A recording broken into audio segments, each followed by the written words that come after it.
In this video, we are going to see and resolve this error that whenever you are trying to attach your WhatsApp number to a Facebook account, you want to add your WhatsApp number.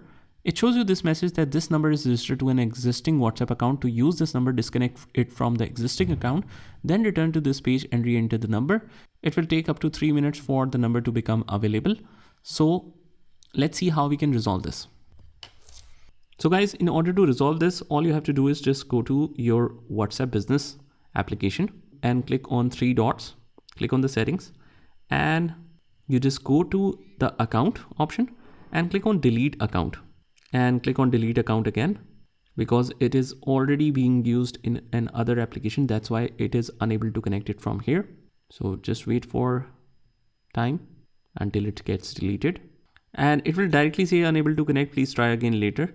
So check status, unable to connect. That means your number might have deleted. If not, you can try it again to delete it. And here on this screen, just mention the number that you want to delete. Click on delete account. It will process it a little bit and choose something else. Want to connect with Facebook. Click on delete account. Do you want to proceed? Click on delete account again. And it will show you this WhatsApp business configuration screen again. After that, just wait for 5 minutes and then I'll tell you what to do further. Okay, now after waiting for like 5 minutes, let's try to connect it again. And this time we should have no issue in connecting this. Click on next and you will get the verification code and all, but this is how you can resolve this problem.